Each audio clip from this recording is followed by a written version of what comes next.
अस्सलाम वालेकुम जी। Development economics की आज न्यू क्लास है और लास्ट टाइम हमने इसके कुछ इंडिकेटर्स डिस्कस किए थे डेवलपमेंट के, जिसमें बेसिक इंडिकेटर्स ऑफ डेवलपमेंट, जिसमें real income, health and education ये शामिल था। इसके साथ holistic measures of living levels and capabilities, यहाँ से हमने आज काम स्टार्ट करना है। और वो तो हो गए ट्रेडिशनल मेजर। अब इसमें कुछ लेटेस्ट अप्रोचेज हैं होलिस्टिक मेजर्स में, जिसमें सबसे पहले ट्रेडिशनल ह्यूमन डेवलपमेंट इंडेक्स है। HDI बड़ा फेमस इंडेक्स है ये। अब ये लेटेस्ट अप्रोच है पिछले ट्रेडिशनल मेथड से, लेकिन HDI भी दो तरह के हैं। एक जो शुरू शुरू में इसकी अप्रोच आई थी, उसे इन्होंने ट्रेडिशनल HDI का नाम दे दिया है। एक इसमें न्यू अप्रोच है, लेटेस्ट अप्रोच है, जिसे फिर ये न्यू HDI का नाम देंगे। पहले ट्रेडिशनल HDI देख लेते हैं क्या होता है। The most accepted measure of comparative status of socio-economic development is presented by United Nations Development Programme in Annual Human Development Report. In 1990, UNDP formulate a Human Development Index. अब 1990 में ये उन्होंने डेवलप किया है। HDI rank all countries on a scale 0 to 1। 0 से 1 तक इन्होंने एक फार्मूला जनरेट किया है। उस फार्मूले में आप आंसर्स पुट करेंगे, वैल्यूज पुट करेंगे, उसका आंसर या तो 0 आएगा या 1 या इन बिटवीन आएगा। 0 के करीब करीब आंसर होगा तो इसका मतलब डेवलपमेंट वहां पे पुअर है। 1 के करीब करीब आंसर होगा तो मतलब डेवलप वो हाईली डेवलप्ड कंट्री है। और अगर दरमियान में कहीं पे आएगा आंसर तो उसे मॉडरेट बोलेंगे, कि दरमियाना सा नेशन है, मिडिल क्लास कह सकते हैं आप उसे। इसमें इन्होंने इंडिकेटर्स कौन कौन से रखे? सबसे पहले लोंजेविटी। लोंजेविटी का मतलब कि लाइफ एक्सपेक्टेंसी एट बर्थ। जो बच्चे पैदा होते हैं वो फिर कितनी देर जिंदा रहते हैं, उनकी लाइफ एक्सपेक्टेंसी क्या है ये। दूसरा नॉलेज। नॉलेज को फिर उन्होंने आगे मेजर कैसे किया? लिटरेसी रेट अडल्ट्स का कौन सा है, और स्कूल गोइंग बच्चों की रेशो कितनी है। उधर से फिर ये इन्होंने कोई फार्मूलेट करके वैल्यू इसकी निकाली। आगे इसका प्रोसीजर भी बताया हुआ है। Standard of living. Standard of living में उन्होंने real per capita GDP adjusted for different purchasing power parity of countries.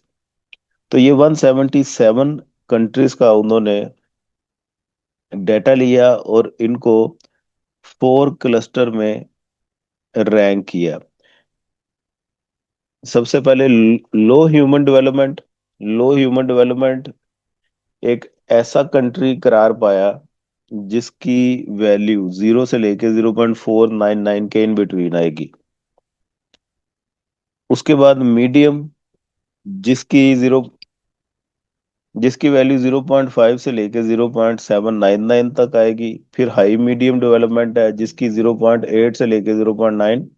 और फिर वेरी हाई ह्यूमन डेवलपमेंट वाले नेशन है, जिनकी 0.9 से वैल्यू ग्रेटर और 1 के दरमियान आएगी। कंप्यूट कैसे करते हैं जी? ये बड़ा इंपॉर्टेंट काम है, ध्यान से समझ ले।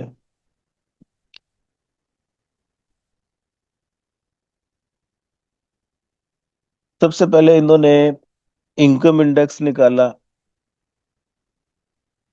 फिर उन्होंने लाइफ एक्सपेक्टेंसी इंडेक्स निकाला। फिर एजुकेशन इंडेक्स निकाला। फिर इन तीनों को फार्मूला इनका जो है उसमें डाल दिया। इनकम इंडेक्स का क्या वेटेज है, लाइफ एक्सपेक्टेंसी का क्या है, एजुकेशन इंडेक्स का क्या वेटेज, आगे जाके मैं आपको बताता हूँ।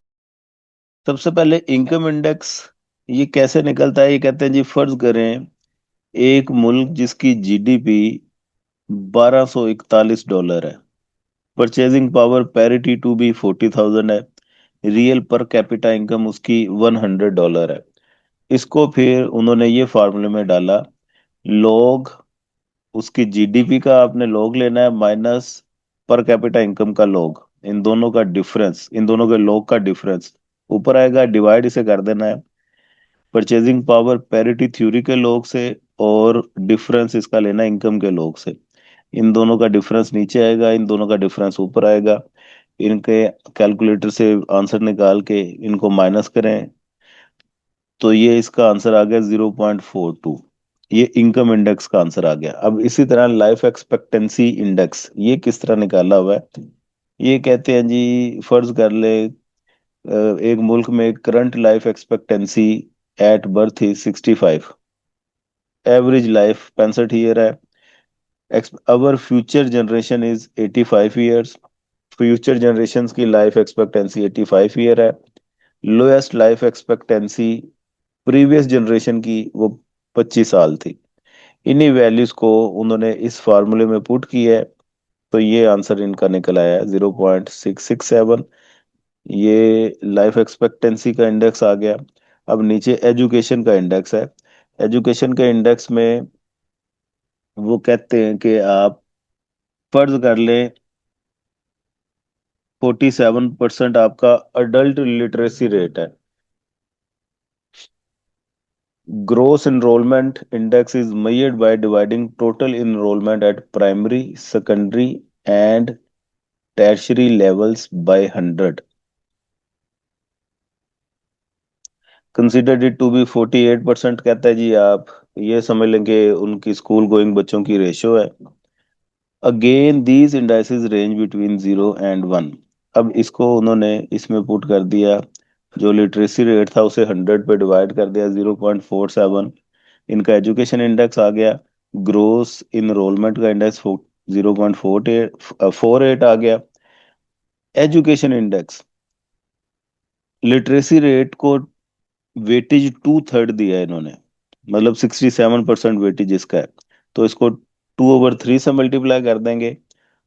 और इनरोलमेंट रेट, इसको 1/3 वेटेज दिया है, मतलब 33% वेटेज इसका है। इसको 1/3 से मल्टीप्लाई कर देंगे और फिर इन दोनों को ऐड करेंगे। ये आपका एजुकेशन इंडेक्स का आंसर आ गया। यही आपको चाहिए बेसिकली। अब आपके पास तीन आंसर आ गए, एक एजुकेशन इंडेक्स का आ गया, दूसरा लाइफ एक्सपेक्टेंसी का इंडेक्स आ गया, और तीसरा इनकम इंडेक्स आ गया। इन तीनों वैल्यूज को human development, traditional human development index में कैसे रखेंगे, उसका इन्होंने जो फार्मूला बताया हुआ है। इनकम इंडेक्स का वेटेज 1/3 है, लाइक 33% है, उसे 1/3 से मल्टीप्लाई कर देंगे। लाइफ एक्सपेक्टेंसी का 1/3 है, और 1/3 ही वेटेज एजुकेशन इंडेक्स है। इन तीनों को उन्होंने बराबर बराबर वेटेज दे दिया। 100% को 3 पे डिवाइड किया, तो जो रेशियो 0.333 समथिंग आई, उससे इनकम को भी मल्टीप्लाई कर दिया, लाइफ एक्सपेक्टेंसी को भी और एजुकेशन को भी। बाद में इन तीनों वैल्यूज को जब ऐड किया, आंसर आ गया 0.52। 0.52 का मतलब ये फिर मीडियम डेवलपमेंट को शो करता है। तो ये कंट्री, इसमें बहुत ज्यादा डेवलपमेंट भी नहीं है, बहुत कम भी नहीं है, ये दरमियान में कहीं पर लाई करता है। तो ये वैल्यू ने हमें बता दिया। इस इंडिकेटर के कुछ क्रिटिसिज्म है। वो क्रिटिसिज्म तीन मेजर है जो यहाँ पे हाईलाइट किए गए हैं। सबसे पहला, growth in enrollment sometimes overstate the amount of schooling, as in many countries a student who begin at primary school level is counted to be enrolled without monitoring that whether the student drop out at some stage or not। तो वो कहते हैं कि बाज़ औक़ात हम double counting error भी कर रहे होते हैं, हमें पता नहीं चलता। एक बच्चा जो स्कूल में एंटर हुआ है और स्कूल में एडमिशन उसने करवाया है, कुछ महीने या 1 साल वो पढ़ा, उसने स्कूल छोड़ दिया, फिर दूसरे स्कूल में उसने एडमिशन ले लिया। तो हमें ये पता नहीं चलता कि ये नया बच्चा है या वापस दोबारा इसने एडमिशन लिया है। इस वजह से ओवर स्टेट हम कर देते हैं, एक्चुअल फिगर हमारे पास नहीं आती। नंबर 2 पे है, equal 1/3 weight is assigned to each of three components, which clearly states that some value judgment is attached in advance. Moreover, each variable is measured in a very different type of unit, so the equal weight of component HDI is meaningless। सभी को एक जैसा weightage देना, वो कहता है कि बेवकूफ़ी है, क्योंकि हर किसी की अलग अहमियत है, उसके हिसाब से वेटेज देना चाहिए। और लास्ट में वो कहते हैं, there is no attention to the role of quality. For instance the quality of health and education received. Education तो मिल रही है लेकिन उसकी क्वालिटी क्या है उसको भी तो मेक श्योर करना है ना, खाना पूरी ना ना हो रही हो। तो ये इसमें इसके कुछ फ्लॉज थे, जिसको फिर बेहतर तरीके से दूर किया न्यू ह्यूमन डेवलपमेंट इंडेक्स ने। ये भी आपने आज ही करना है। न्यू ह्यूमन डेवलपमेंट इंडेक्स में इन्होंने बेसिकली ये भी आपका स्टैंडर्ड ऑफ लिविंग, एजुकेशन और हेल्थ पे डिपेंड करता है, लेकिन इसने 8 प्रोमिनेंट चेंजेस इसमें किए हैं। सबसे पहला, gross national income per capita is replaced with gross domestic product per capita. ये जीएनआई को उसने जीडीपी पर कैपिटा से रिप्लेस किया, जो कि मेरे ख्याल से इनको ये लगता है कि ज्यादा बेहतर फिगर है और ये अच्छी नुमाइंदगी करती है। ग्रोस नेशनल इनकम में आपके अब्रॉड इनकम और फॉरेनर्स की इनकम, वो भी दोनों कंसीडर की जाती है, जबकि जीडीपी में ऐसा कुछ नहीं होता। प्योर आपकी डोमेस्टिक प्रोडक्शन को काउंट और मॉनिटर करता है जीडीपी, तो इन्होंने जीडीपी को प्रेफर किया। Number two, education index has been completely altered. Two new components are added: the average actual educational attainment of whole population and expected attainment of today's children. तो इन्होंने ये दो चीजें इनमें ऐड कर दी।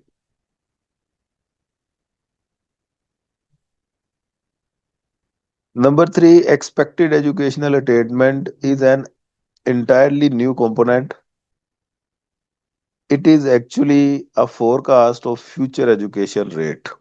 फ्यूचर एजुकेशन के rate को forecast आप कर रहे हैं। नंबर फोर पे, the two H T I components of education index, literacy and enrollment, are completely dropped and expected educational attainment is introduced. Expected educational index को, attainment को इन्होंने इंट्रोड्यूस करवाया है। नंबर फाइव पे कहते हैं maximum values in each dimension have been raised to the observed maximum instead of a predefined cut off point.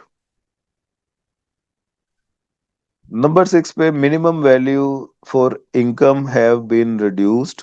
इसको उन्होंने रिड्यूस कर दिया, कम कर दिया, rather than using the logarithm. New HDI ने क्या किया, उसने नेचुरल लॉग को इंट्रोड्यूस करवाया। New human development index last में ये कहता है कि is computed with a geometric mean rather than arithmetic average. तो इसने ज्योमेट्रिक मीन को प्रेफर किया। अब कंप्यूटेशन इसकी क्या है, कंप्यूट करने का इसका मेथड ये लिखा हुआ है, इक्वेशन ये।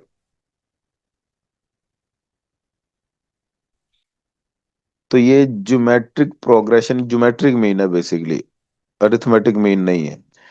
एच की पावर 1 3, एच हेल्थ से इन्होंने डिनोट किया है, हेल्थ इंडेक्स है बेसिकली।